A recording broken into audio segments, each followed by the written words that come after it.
हाँ जी, good morning class. So today we are on approximate last topic of our syllabus जो आपका कराना रह गया था. इसके बाद ऑडिटिंग भी कंप्लीट हो जाएगी. That is verification of liabilities. जिस हिसाब से जिस तरह से असेट्स का वेरिफिकेशन किया कि वाकई ही उनकी हमने क्या बात की थी कि वाउचिंग चेक करना अर्थमेटिकल एक्यूरेसी की उनको कि उनकी डिजिटल वैल्यू डिजिट्स में वैल्यू कितनी है, अर्थमेटिकली वो क्या शो कर रही हैं हमें, उनका एग्जिस्टेंस, उनकी फेयरनेस फेयर वैल्यू जानने के लिए क्या करना पड़ता था, वेरिफिकेशन करना पड़ता था. उसी तरह से जिस तरह से आपने असेट्स का वेरिफिकेशन करना सीखा तो वेरिफिकेशन लायबिलिटीज़ का भी होना बहुत ज़रूरी है. क्योंकि अगर बैलेंस शीट के अंदर लायबिलिटीज़ सही नहीं से शो नहीं हो रही या ज़्यादा या कम अमाउंट से शो हो रही हैं बैलेंस शीट के अंदर, तो वो बिज़नेस की एक्टिविटीज़ को प्रॉपरली शो नहीं कर रहे हैं. इसीलिए ऑडिटर को क्या करना चाहिए, वेरिफिकेशन जो है बहुत ध्यान से करना चाहिए. लायबिलिटीज़ का भी जो आपकी लेनदारियाँ मतलब लायबिलिटीज़ जो हैं ढंग से वेरिफिकेशन करना चाहिए. वो कहते हैं सिर्फ आइडेंटिटी जो है लायबिलिटीज़ की, एग्जिस्टेंस है जो लायबिलिटीज़ की, उसको तो वेरीफाई करना ही है. साथ ही साथ ये भी वेरीफाई करना है कि वो बैलेंस शीट में प्रॉपरली डिस्क्लोज़ हों, सही जगह पर और एक्यूरेटली डिस्क्लोज़ हों और सारी लायबिलिटीज़ एक्यूरेट हों और बिज़नेस के अंदर एग्जिस्ट भी करती हों और बिज़नेस से ही रिलेटेड होनी चाहिए वो लायबिलिटीज़. और पॉसिबल हो तो जो भी रिस्पॉन्सिबल ऑफिसर्स हैं उस लायबिलिटी के रिगार्डिंग सर्टिफिकेट जो है वो लिया जाए. तो एक केस था Westminster road construction engineering company limited 1932 में ये केस हुआ कि इस जजमेंट में ये बोला गया कि ऑडिटर को बहुत ध्यान से लायबिलिटीज़ को वेरीफाई करना चाहिए और ये देखना चाहिए कि जो भी खर्चे हैं या जो भी लायबिलिटीज़ एक साल के दौरान की गई हैं, मतलब जनरेट की गई हैं, वो बुक्स ऑफ अकाउंट्स के अंदर रिकॉर्ड हों. लायबिलिटीज़ क्या हैं? ट्रेड क्रेडिटर्स हम बात करें, इनके वेरिफिकेशन जिनका वेरिफिकेशन किया जाएगा ऑडिटर द्वारा. ट्रेड क्रेडिटर्स जो ऑर्गेनाइजेशन जिससे ऑर्गेनाइजेशन क्या है, उधार पर सामान खरीदती है, they are known as trade creditors. ठीक है. और अगर इनको टाइमली पेमेंट नहीं दिया जाता, जब बैलेंस शीट के एंड तक पेमेंट नहीं दिया जाता, तो ये क्या हैं, ये क्रेडिटर्स आपके बैलेंस शीट में लायबिलिटी साइड शो होंगे. और अगर ये जो क्रेडिटर्स जो हैं आर नॉट रिकॉर्ड, वो एक एक क्रेडिटर को इंडिविजुअली रिकॉर्ड नहीं करते बल्कि कलेक्टिवली क्या है, हम टोटल क्रेडिटर्स को क्या है शो करते हैं कि भाई लेनदारी जो है हमारी जो देनदारी है बाहर वालों को जिनसे हमने लिया है मटेरियल वगैरह कुछ भी, तो वो इतने बनते हैं, टोटल उनकी अमाउंट इतनी बनती है. तो वो क्या कैसे वेरीफाई करेंगे, प्रॉपर एक शेड्यूल बनाया जाएगा ट्रेड क्रेडिटर्स का बैलेंस शीट में, ऑन बैलेंस शीट डेट के ऊपर प्रॉपर शेड्यूल बनाया जाएगा और वेरीफाई किया जाएगा ऑर्डर रजिस्टर के साथ, इनवॉइसेस के साथ, जो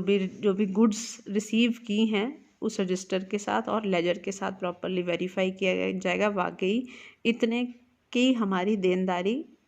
टोटल नंबर ऑफ क्रेडिटर्स को है या नहीं, मैच किया जाएगा. हर एक क्रेडिट की ट्रांजेक्शन, हर एक ट्रांजेक्शन को जो भी क्रेडिटर के साथ हुई है डिफरेंट तो टोटल किया जाएगा उनका और चेक किया जाएगा एक एक क्रेडिटर के रिगार्डिंग जो लायबिलिटी है वो प्रॉपर बनती है उतनी या नहीं. ठीक है, कहीं कम ज़्यादा तो शो नहीं कर रखा बुक्स ऑफ अकाउंट्स के अंदर जो हमें प्रोवाइड कराई गई वहाँ के क्लर्क या ने अकाउंटिंग स्टाफ ने. द स्टेटमेंट ऑफ अकाउंट, हर साल जो स्टेटमेंट ऑफ अकाउंट मिलती है at the end of the year, जो क्रेडिटर से मिलती है, जो स्टेटमेंट ऑफ अकाउंट से डेटर से मिलती थी, जो ये है आपके क्रेडिटर से जो स्टेटमेंट ऑफ अकाउंट मिलती है कि कितना उनको पे कर दिया गया है अब तक, वो टैली किया जाएगा हर इंडिविजुअल अकाउंट से कि भाई हाँ सपोज़ हमने किसी को 5 लाख देने थे, अब तक उसके 2 लाख दिए जा चुके हैं, तो वो स्टेटमेंट ऑफ अकाउंट उनसे मंगवा ली जाएगी कि भाई वाकई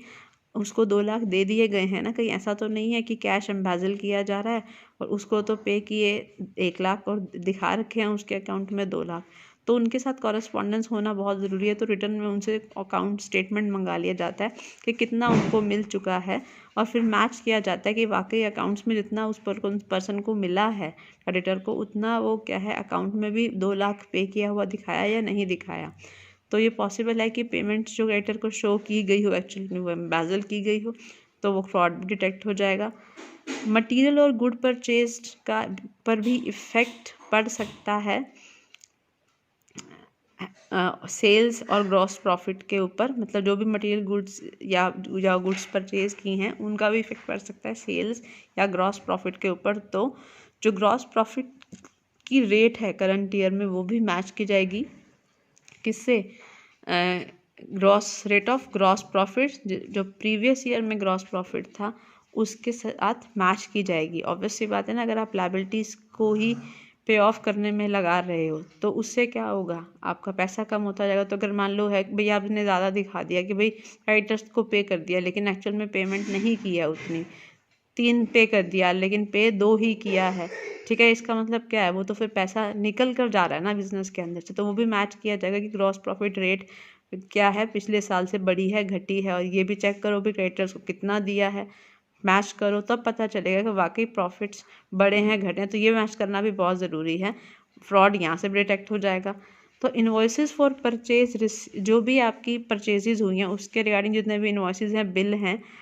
जो भी आफ्टर द ईयर एंड वो भी वेरीफाई किए जाएंगे चेक करने के लिए कि परचेजेस जो हैं वाकई वो आपके have not been include in the creditors, कि कहीं ऐसा तो नहीं है मतलब आपने वो जो बिल्स थे वो 1 साल बाद लिए लेकिन एक्चुअल में वो जो हैं वो प्रीवियस ईयर के बिल्स थे और आप आज इंक्लूड कर रहे हो, इसलिए वो क्या है, वो ओवर स्टेटमेंट हो गया है आपका आज के जो बुक्स ऑफ अकाउंट्स हैं। तो वो पिछले साल में करना था, इस साल कर दिया। तो वो क्या है, इंश्योर करने के लिए कि ये परचेजेस जो हैं वो कहीं इंक्लूड तो नहीं है क्रेडिटर्स ऑफ प्रीवियस ईयर में, ठीक है। तो ये देखने के लिए क्या किया जाएगा, ये भी वेरिफिकेशन किया जाएगा, वेरीफाई करना जाएगा हर साल, ठीक है, कि कहीं या तो आज की मतलब आज में इंक्लूड होनी चाहिए, तो ये वेरीफाई किया जाएगा। कैश और डिस्काउंट जो रिसीव किया है बैलेंस शीट के बाद, डेट के बाद, वो भी वेरीफाई किया जाएगा एस्टैब्लिश देखने के लिए कि जो बैलेंसेज आउटस्टैंडिंग हैं हर क्रेडिटर्स के वो करेक्ट हैं या नहीं। तो वो कैश और डिस्काउंट को भी प्रॉपर्ली वेरीफाई करना बहुत ज़रूरी है, जो हमने डिस्काउंट दिया है कि वाकई नेट देनदारी कितनी बचती है उनकी हमें देनी। अगर ज़रूरी है रिटन कम्युनिकेशन क्रेडिटर्स के साथ करना बहुत ज़रूरी है। अगर लगता है कि वाकई उनसे मांगना कि आपको कितना पे किया गया और कितना पे करना है तो वो मैच हो जाएगा अपनी बुक्स ऑफ अकाउंट्स के साथ। ऑडिटर ये भी कर सकता है। लोन्स जो हैं शॉर्ट टाइम भी टर्म उस टाइम के लिए भी लिए होते हैं ऑर्गेनाइजेशन ने, लंबे टाइम के लिए भी लिए होते हैं ऑर्गेनाइजेशन ने अपने बिजनेस को चलाने के लिए। तो लोन्स को वेरीफाई करने के लिए क्या प्रक्रिया है, ऑडिटर एक सर्टिफाइड शेड्यूल लेगा डिफरेंट लोन्स जो लिए हैं क्लाइंट ने और टैली करेगा हर इंडिविजुअल लोन अकाउंट से कि टोटल अमाउंट मान लो हमारा 20 लाख का 50 लाख का है, तो भाई 4 लाख का इस पार्टी से लिया, 4 लाख का इस पार्टी से लिया, 10 लाख का इस पार्टी से लिया। तो वो पूरी लिस्ट ले लेगा उससे ऑडिटर से क्लाइंट इंश्योर करेगा कि लोन जो है ड्यूली ऑथराइज्ड हो, ठीक है। और इन केस अगर मान लो आर्टिकल्स ऑफ एसोसिएशन के प्रोविज़न वेरीफाई करते हैं और लोन के रिगार्डिंग कोई सीलिंग है कि कंपनी इतना ही लोन ले सकती है, तो ये भी देखना पड़ेगा कि भाई ऐसा तो नहीं है कि 40 लाख सीलिंग है और 50 लाख लोन ले रखा है। तो इसके regarding minute book of director जो है कि क्या मिनट बुक का मतलब क्या, डायरेक्टर्स ने जो मीटिंग करी थी उसके रिगार्डिंग क्या है, क्या डिसीजन लिए गए थे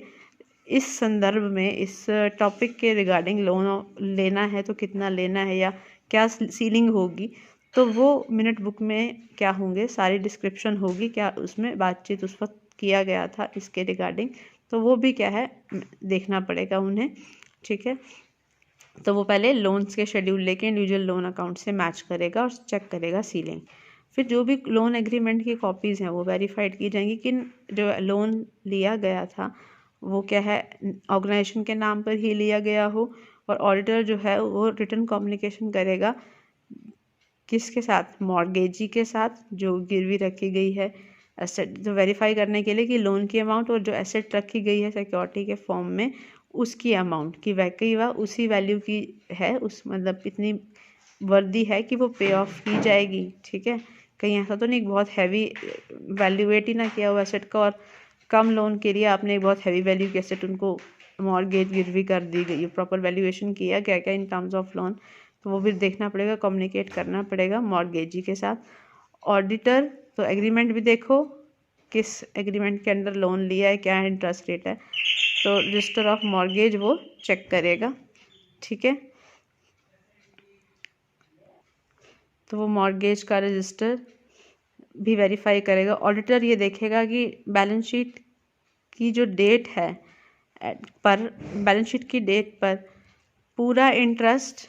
लोन का पे किया गया है या नहीं पे किया गया है। ठीक है, और इट हैज़ बीन शोन और लायबिलिटीज़ में बैलेंस शीट साइड शो किया गया है आउटस्टैंडिंग एक्सपेंसेस के फॉर्म में या नहीं किया गया है, तो एंड हैज़ बीन साइमल्टेनियसली और क्या है डेबिट भी किया गया हो प्रॉफिट एंड लॉस अकाउंट के अंदर आउटस्टैंडिंग, क्योंकि दो जगह आते हैं ना आउटस्टैंडिंग एक्सपेंसेस, तो दोनों जगह आना चाहिए इंटरेस्ट के रिगार्डिंग, ये चेक करना पड़ेगा बैलेंस शीट डेट के ऊपर। ऑडिटर को क्लैरिफाई करना पड़ेगा किन टर्म्स एंड कंडीशंस पे लोन लिया गया और इंटरेस्ट जो है वो मॉर्गेजी किस इंटरेस्ट के ऊपर लिया गया,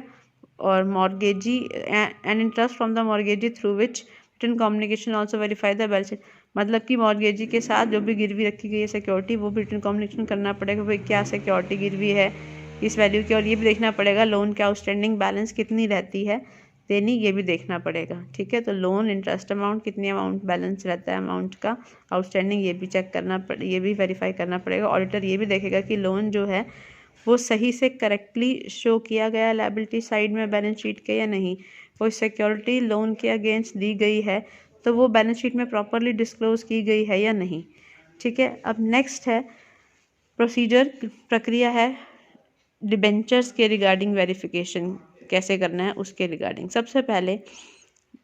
ऑडिटर केयरफुली देखेगा मेमोरेंडम ऑफ एसोसिएशन और आर्टिकल ऑफ एसोसिएशन चेक करने के लिए कि क्या कंपनी के पास अधिकार है डिबेंचर इशू करने का, एंड और अगर अधिकार है डिबेंचर इशू करने का तो मैक्सिमम अमाउंट ऑफ डिबेंचर्स कितने वो कंपनी इशू कर सकती है, only then he can come to a conclusion, तब ही क्या है डिबेंचर इशू किए जाएंगे विद इन द लिमिट जो भी आर्टिकल्स कहते हैं कि इतने डिबेंचर्स क्या हैं इशू किए जा सकते हैं, क्योंकि कैपिटल स्ट्रक्चर का एक प्रोपोर्शन होता है, इतना ही आप एक लीवरेज अमाउंट जो है अपने कैपिटल स्ट्रक्चर में रख सकते हैं। तो वो क्या प्रोविजंस कहते हैं आर्टिकल्स, उसके अकॉर्डिंग ही वो क्या है डिबेंचर्स इशू किए जाएंगे as section 180 of the companies act 2013। ठीक है, ये ध्यान में रखकर इस एक्ट को और इस सेक्शन 180 को डिबेंचर्स इतने स्पेसिफिक ही इशू किए जाएंगे, इसमें बोला गया होगा जितना भी। तो डिबेंचर ट्रस्ट डीड जो है वो वेरीफाई की जाएगी और टैली की जाएगी डिबेंचर अकाउंट के साथ। ठीक है, अगर ऑडिटर को लगता है कि ही कैन ऑब्टेन अगर वो डिबेंचर होल्डर से सर्टिफिकेट ले सकता है डिबेंचर्स के रिगार्डिंग, ठीक है, तो वो क्या करेगा वेरीफाई करेगा, ओके, कि भाई कितने के डिबेंचर्स इशू में, टोटल डिबेंचर्स कितने हैं, तो वो वेरीफाई हो जाएगा कि कितने डिबेंचर्स हैं, उनकी वैल्यू एग्जिस्ट कितने डिबेंचर्स करते हैं। कई बार डिबेंचर्स इशू किए जाते हैं प्रीमियम डिस्काउंट के ऊपर, तो उस केस के अंदर वो देखेगा डिबेंचर्स जो हैं वो नॉमिनल अमाउंट वैल्यू के ऊपर बैलेंस शीट में शो हैं, और प्रीमियम जो था इशू ऑफ डिबेंचर्स का वो क्या कहाँ जा रहा है, वो कैपिटल रिजर्व अकाउंट के अंदर जा रहा है, और डिस्काउंट जो है इशू का वो क्या है, वो फिक्टिशियस एसेट के अंदर जा रहा है जब तक कि वो राइट ऑफ नहीं किया जा रहा। तो ऑडिटर को ये भी देखना पड़ेगा प्रीमियम रिसीव हुआ जो है, रिसीव हुआ कितना प्रीमियम रिसीव हुआ इज़ नॉट बिंग, मतलब ऑब्वियसली बात है जो प्रीमियम रिसीव हुआ क्योंकि आपने उस वक्त क्या था डिस्ट्रीब्यूशन, वो जो प्रीमियम है वो कहीं डिविडेंड के फॉर्म में डिस्ट्रीब्यूट ना कर दिया गया हो, क्यों, क्योंकि उसको तो क्या डालना था, क्योंकि आपको डिस्काउंट,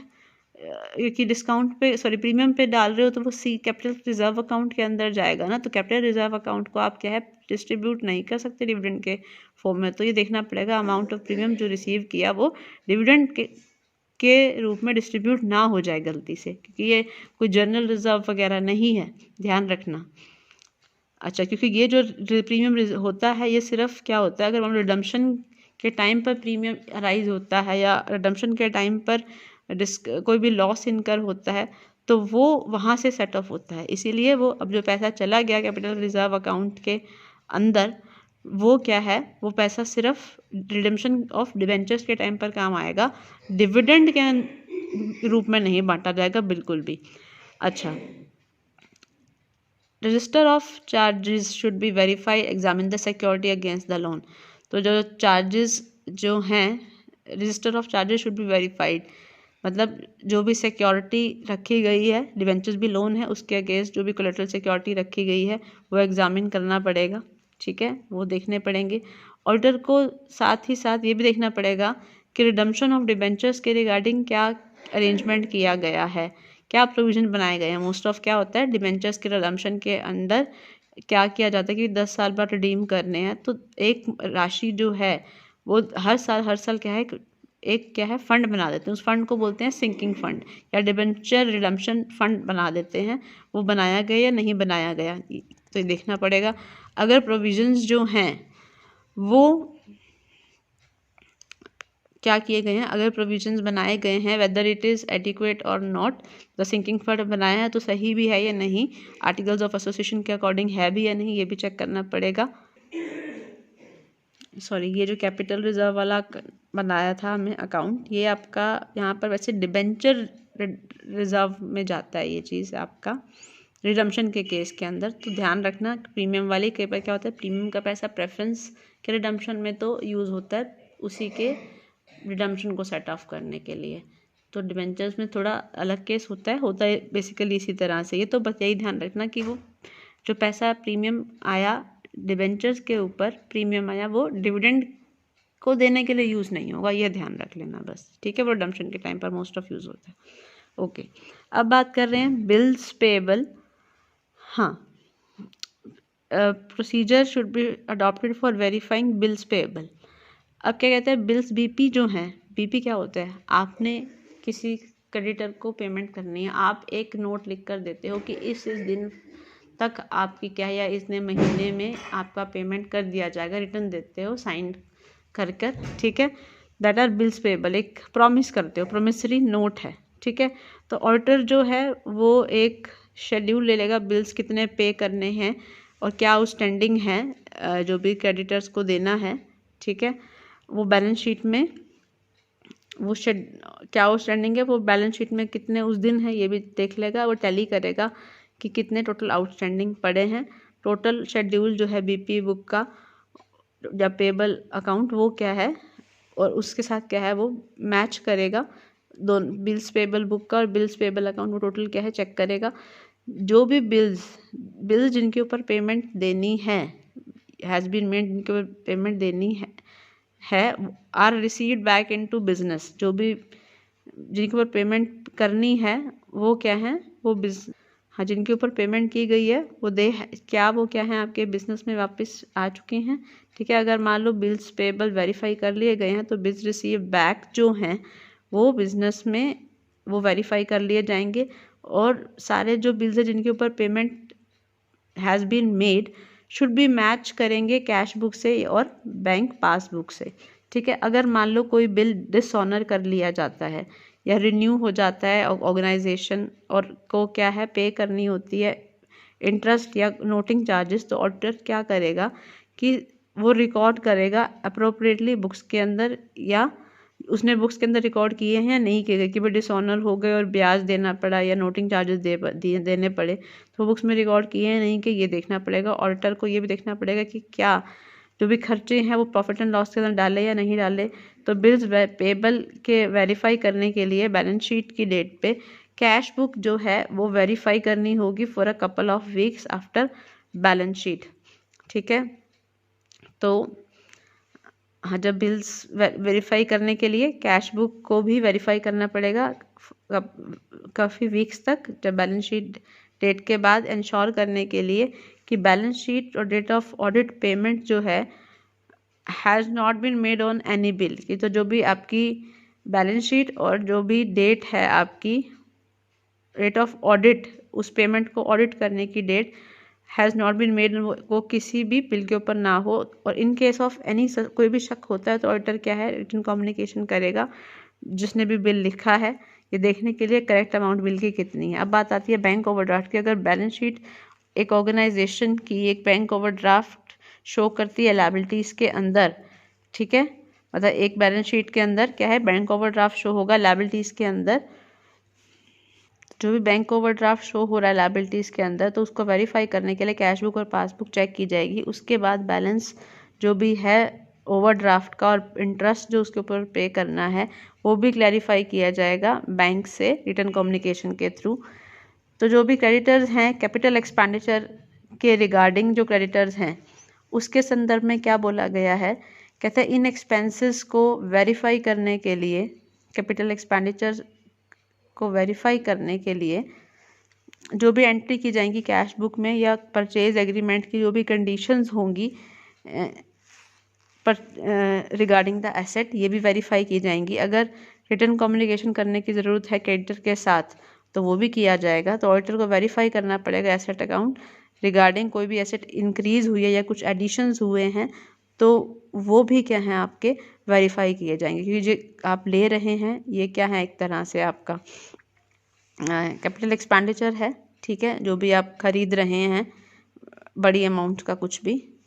ऊपर बड़े अमाउंट का कुछ खरीदा, आप एसेट खरीद रहे हैं तो वो कहाँ जाएगा, कैपिटल एक्सपेंडिचर के अंदर ही जाएगा। तो वो मैच करना बहुत ज़रूरी है, कम्युनिकेट करना बहुत ज़रूरी है जिसको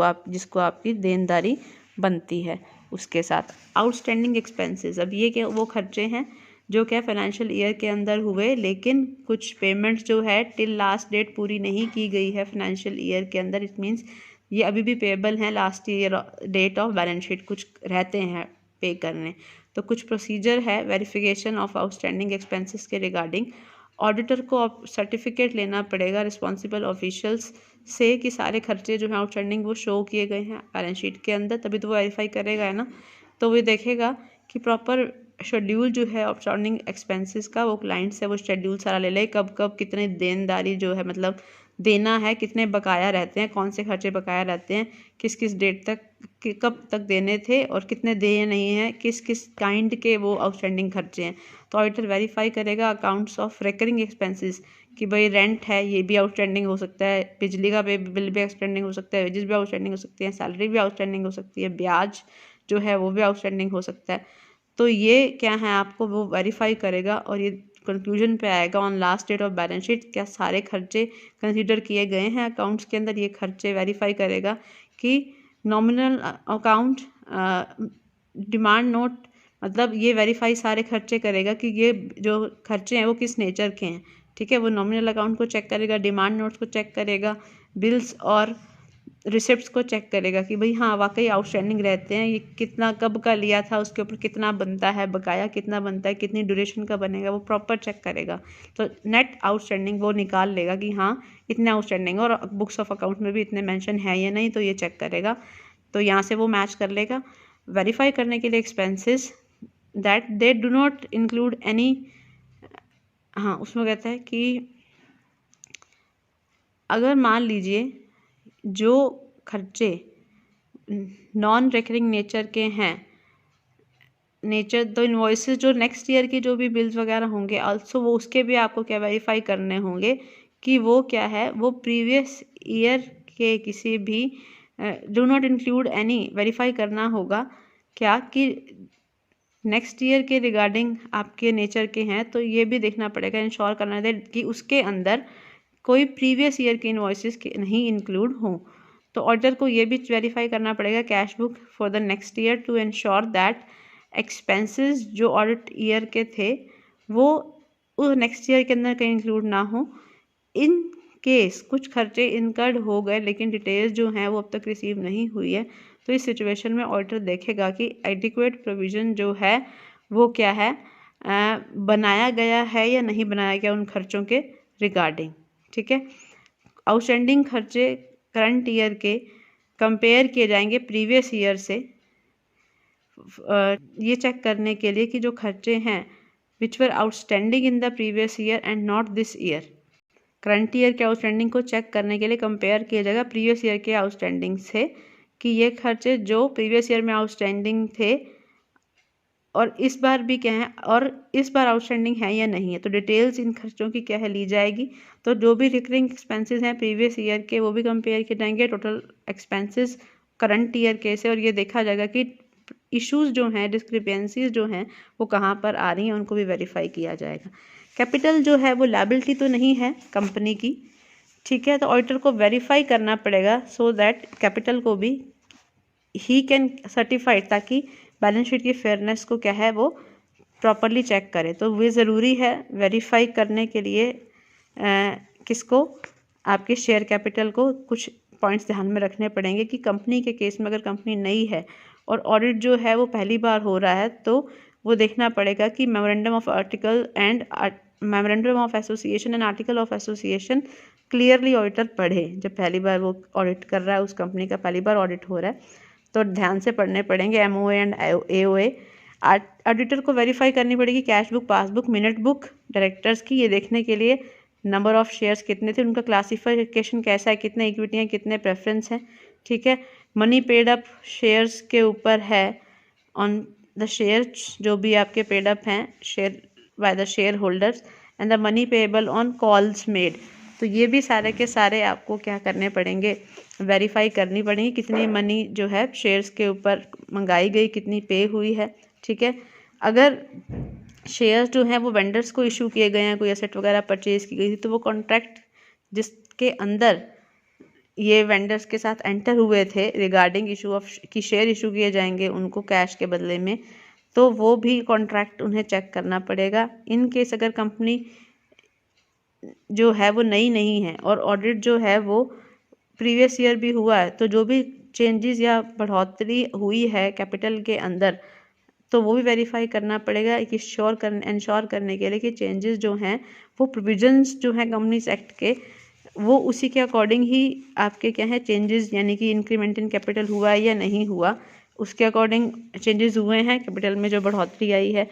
इसके रिगार्डिंग सेक्शन 61-64 जो है कंपनीज एक्ट का, वो भी रेफर करना पड़ेगा। अगर मान लीजिए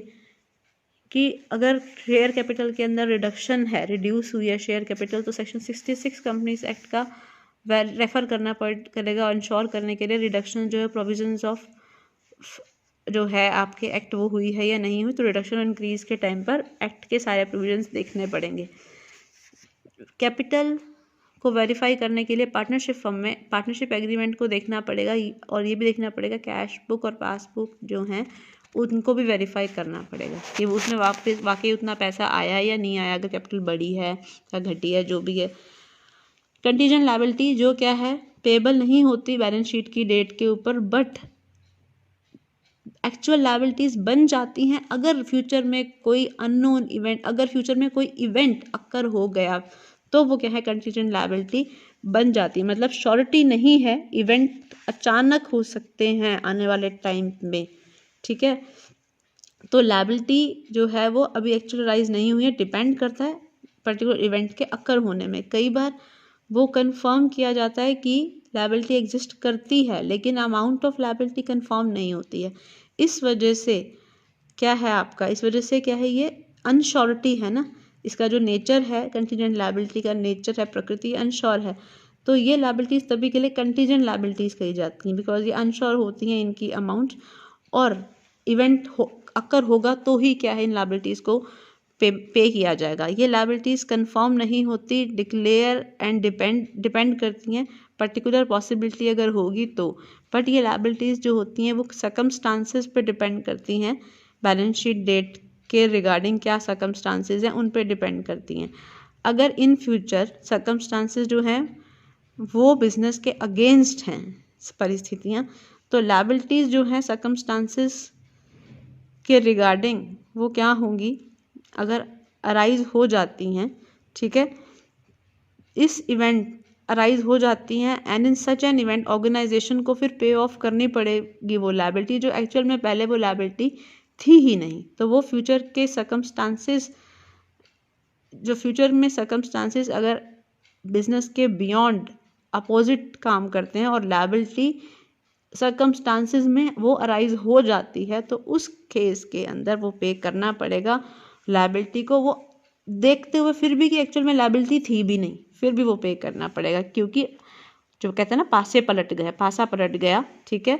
तो ball in get in the another court, तो इस वजह से कंटीजेंट लायबिलिटी को फिर पे करना पड़ेगा। वो एक्चुअल लायबिलिटी मानकर एक्चुअल में लायबिलिटी थी भी नहीं, फिर भी पे करना पड़ेगा। कई बार क्या होता है, डिस्प्यूट हो जाता है उस केस में, तो भाई हमें पता होता है फेवर में हमारी जगह, बट एक्चुअल में फेवर में नहीं गया, तो वो क्लेम क्या हो करना पड़ेगा, पे करना पड़ेगा, ठीक है। अब कंटीजेंट लायबिलिटीज़ भी दो तरह की होती हैं, liabilities which ultimately result in loss, जिससे पता है लॉस ही होना है, और लायबिलिटी जिसके एक्सचेंज में एक एसेट या इक्वल अमाउंट क्या है रिसीव होगी, ठीक है। एग्जाम्पल ऑफ कंटीजेंट लायबिलिटीज़ कौन सी हैं? Suppose liability on bill receivable discounted जो मैच्योर नहीं हुआ है,